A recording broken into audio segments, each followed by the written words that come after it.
Bismillahirrahmanirrahim. Assalamualaikum warahmatullahi wabarakatuh. Perkenalkan, nama saya Piping Ardianto, NIM J500190098.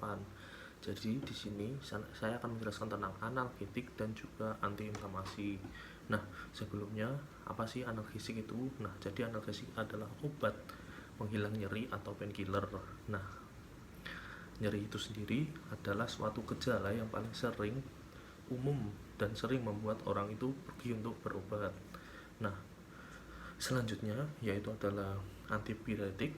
Antipiretik adalah aktivitas yang menyebabkan turunnya suhu tubuh dan berkaitan dengan hipotalamus. Sedangkan untuk antiinflamasi itu adalah obat yang menghilangkan gejala inflamasi atau radang tetapi tidak berhubungan dengan penyebabnya. Untuk selanjutnya yaitu AINS, itu adalah antiinflamasi dan antiinflamasi non steroid. Selanjutnya untuk definisi dari nyeri itu sendiri, jadi nyeri adalah sensasi sensorik dan emosional yang tidak menyenangkan pengalaman terkait dengan kerusakan jaringan aktual atau potensial yang merupakan gambaran kerusakan. Selanjutnya untuk patofisiologi dari nyeri, yang itu ada 4. Yang pertama ada transduksi, yang kedua transmisi, yang ketiga modulasi, dan yang keempat persepsi. Nah, yang pertama transduksi sendiri. Jadi transduksi adalah proses inflamasi akan menyebabkan teraktivasinya reseptor nyeri akibat proses kimiawi. Sedangkan untuk transmisi adalah proses penyaluran impuls saraf sensorik dilakukan oleh serabut A, delta bermielin dan serabut C tak bermielin. Nah, selanjutnya untuk yang ketiga, modulasi adalah pada tahap ini impuls akan mengalami fase penyaringan intensitas demodulasian spinalis sebelum dilanjutkan ke korteks serabut, korteks cerebri maksudnya. Nah, dan yang keempat yaitu persepsi terakhir. Jadi untuk proses ini merupakan tahap akhir dari semua proses dari patofisiologi nyeri. Selanjutnya untuk kerusakan jaringan. Jadi untuk kerusakan jaringan itu dibagi menjadi 2. Yang pertama ada pembebasan dan yang kedua ada pembentukan. Nah, untuk pembebasan itu dibagi menjadi 2 lagi, yaitu ada histamin dan serotonin. Nah, sedangkan untuk pembentukan itu ada 3, leukotriene, bradykinin, dan juga prostaglandin. Selanjutnya untuk klasifikasi sindroma nyeri itu sendiri dibagi menjadi 2. Yang pertama patofisiologinya dan yang kedua yaitu adalah durasinya. Untuk patofisiologinya itu sendiri itu dibagi lagi, ada nociceptive mix dan juga neuropatik idiopatik.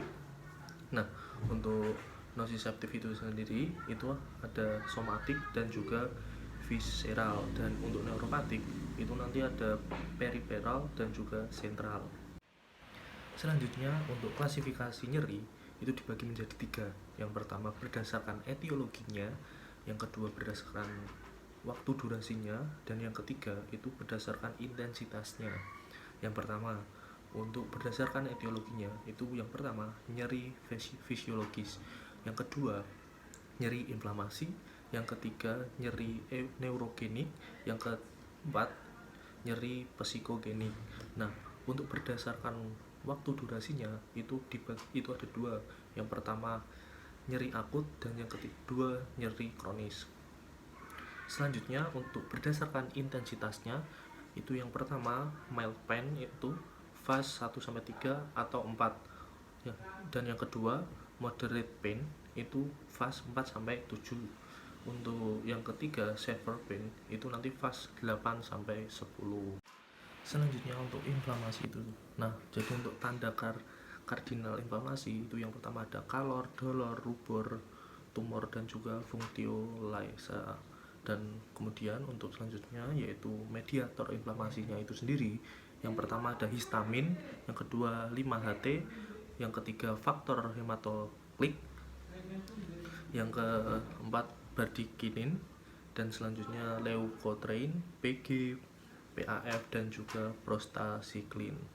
Nah, untuk histamin dan bradykinin itu nanti meningkatkan permeabilitas PD tapi tidak sebesar PG.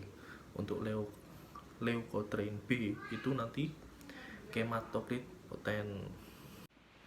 Selanjutnya, apa sih yang terjadi saat inflamasi itu?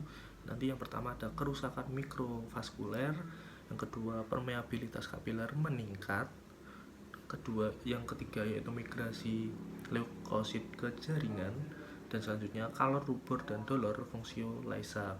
Nah, pelepasan mediator kimiawi itu antara lain prostaglandin. Itu ya tadi kalor rubor, dolor dan fungsio lysa. Nah, untuk demam, jadi nanti itu zat pirogen endogen itu nanti memacu pelepasan PC di daerah preoptik hipotalamus. Baik, mungkin itu saja sedikit penjelasan dari saya mengenai analgetik dan antiinflamasi. Mungkin kurang lebihnya mohon maaf. Sekian dari saya. Wassalamualaikum warahmatullahi wabarakatuh.